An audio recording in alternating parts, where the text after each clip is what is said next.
It's a pleasure to be with Professor Leanne Hinton from the Department of Linguistics of UC Berkeley. So today is April 30th, 2024, and we have the opportunity to talk a bit with Professor Leanne Hinton about her work, her career, and all her contribution to languages, to language revitalization, right? That is your main area of expertise. So just to start, maybe you can give us an idea about your career, how did it start, how you got involved, give us a general idea about your path. Yeah, sure. So when I was thinking about my career while I was in undergraduate school, I majored in anthropology, and I thought that I was going to become an ethnomusicologist.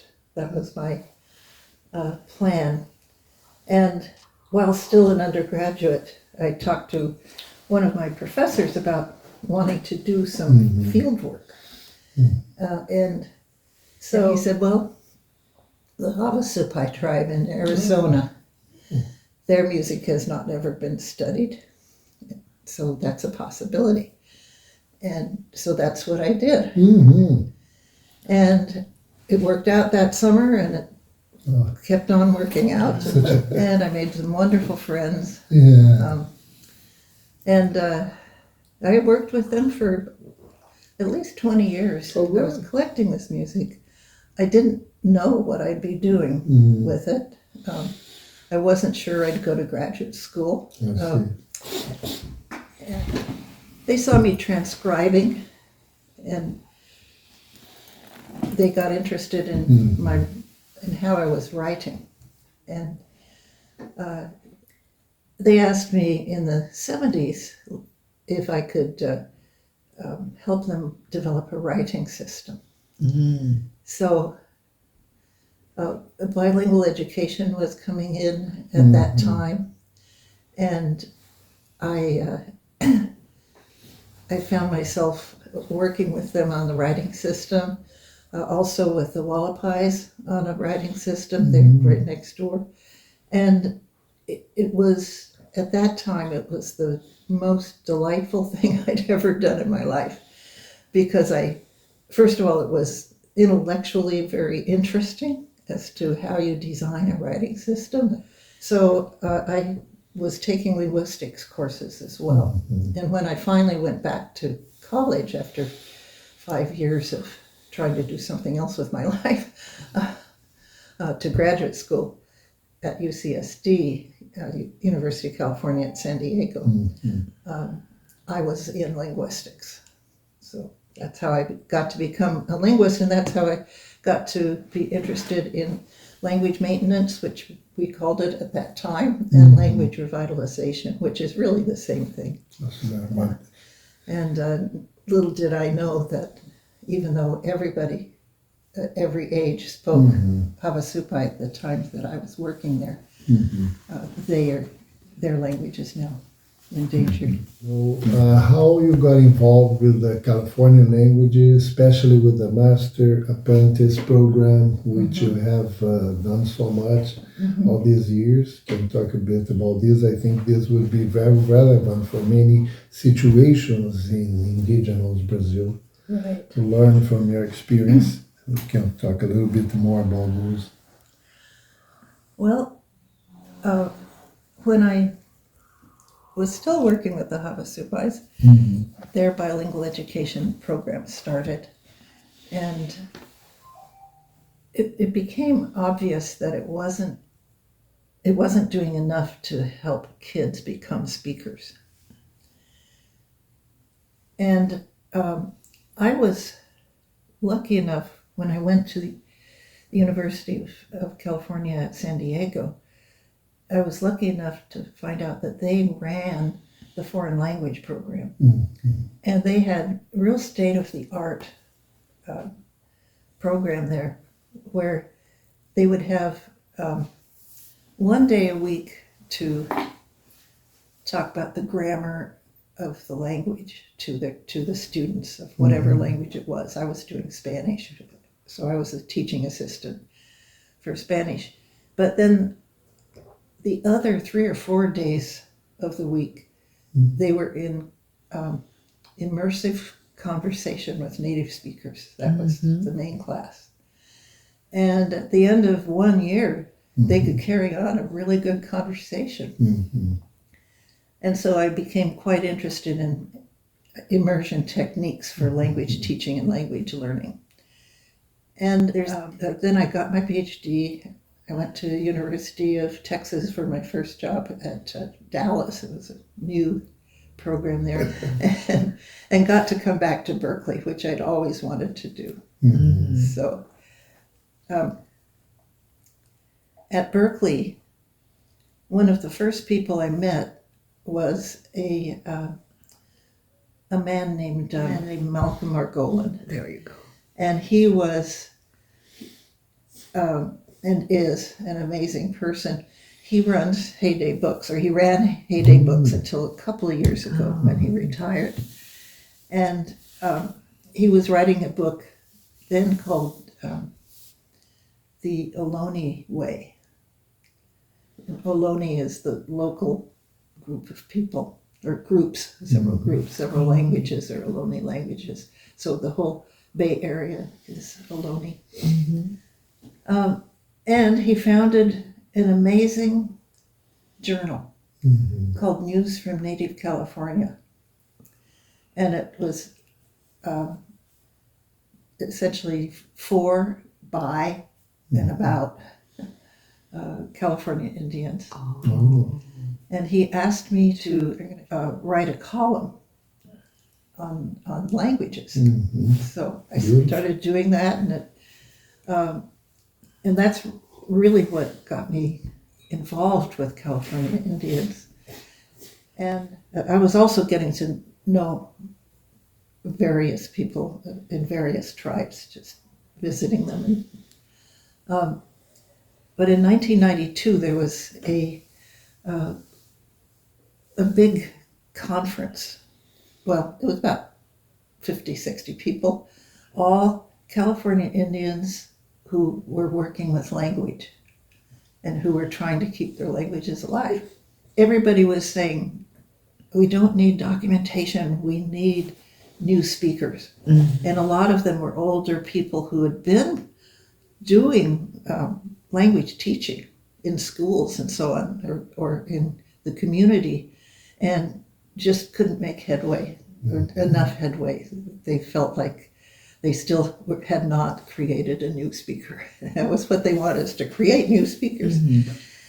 And so this organization that I belong to, Advocates for Indigenous California Language Survival, that organization was founded at that place and at that time. We got together and I said something like, well, one way to save the languages is to document them. And they knew the thing, that no, we're not going to do that. And so we talked about how you could train people to speak the language. And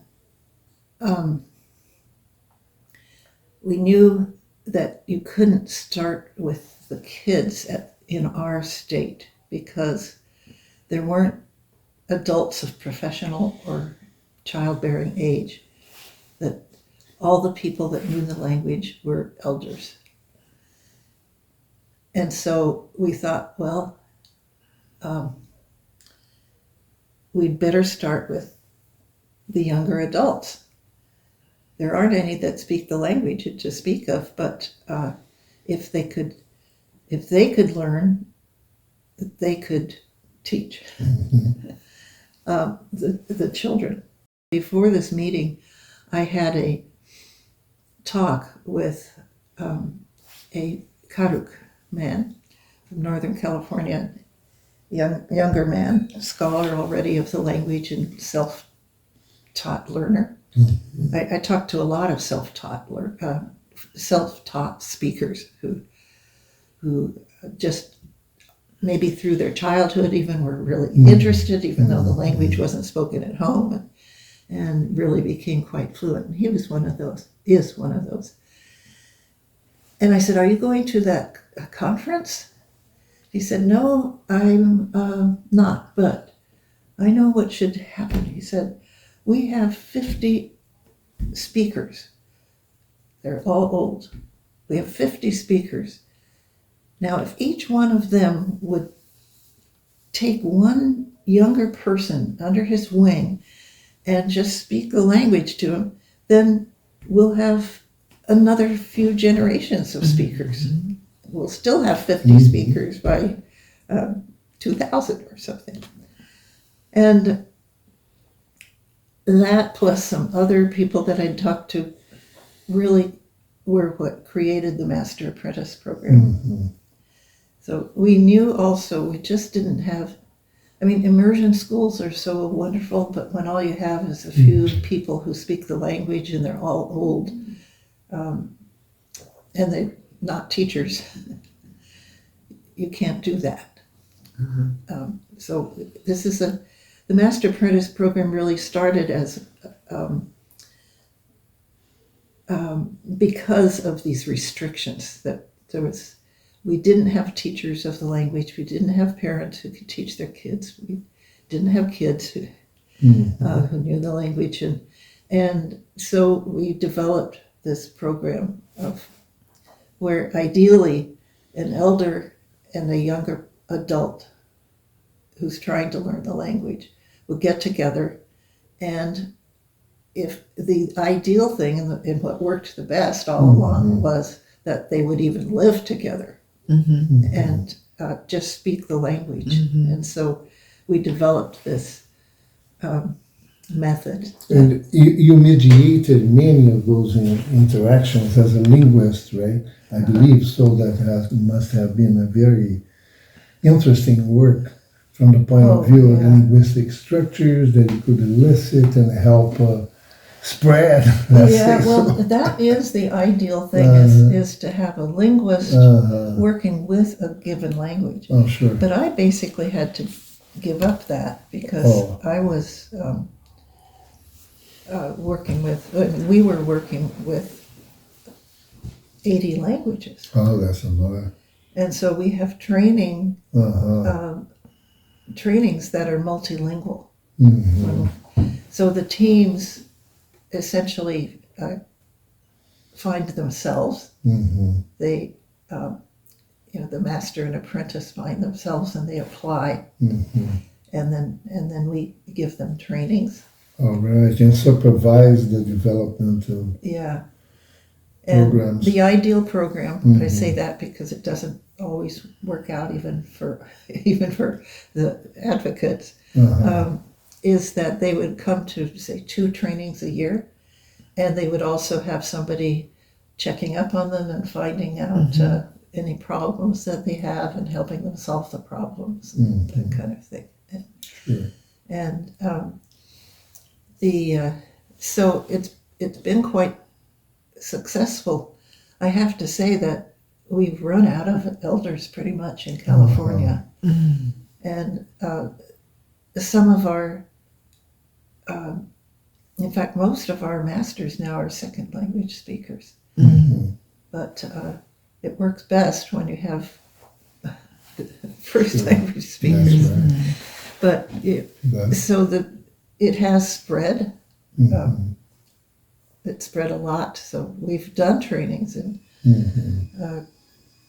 all over the U.S. and in Canada and Australia uses it, and in Europe we've done trainings with the Samis, and they just translated how to keep your language alive into into Russian and into Swedish.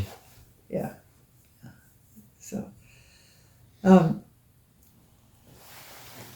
what I think is quite important, one of the almost unforeseen features of it, is a healing between generations.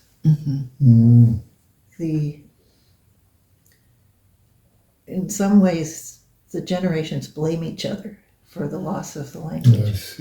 I mean, you see that in that last time when the kids stopped speaking the language, then then they say, well, I wanted to teach it to them, but they didn't want to speak it. But the kids grow up and they say, why don't I speak my language? Why didn't you teach me? There's been this healing where people understand each other and they understand that it's not their fault at all.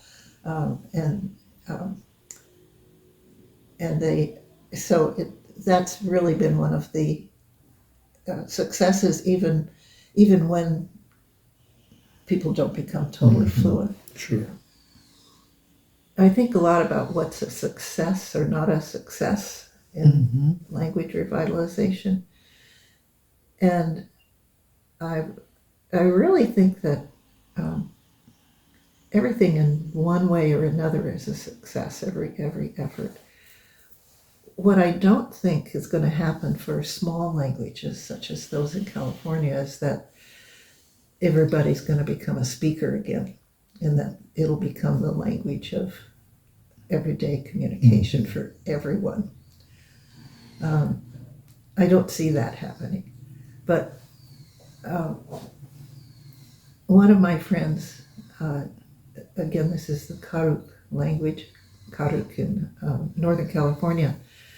One of my friends says that, and she's somebody who's a second language learner, and she's on the board, one of the founders of the Advocates for Indigenous California Language Survival.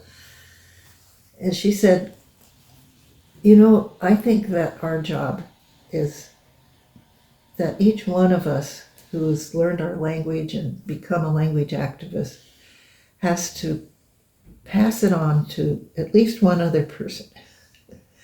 And she chose her niece, Crystal Richardson, to be that person, who's now a very strong language activist and getting her PhD in linguistics as a study of community teaching. Mm-hmm. And she's a really good second language speaker too. And so she's working with her niece too. Mm-hmm.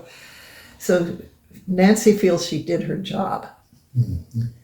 And I feel like that's the future of many languages, is that there will be a few specialists each generation who will be activists and scholars of their language and users of their language. And in many ways that's fine, like somebody becoming a basket maker, passing on the basket makers, a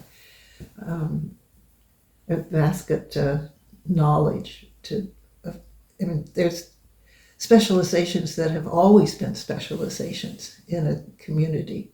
And I think language is one of those specializations.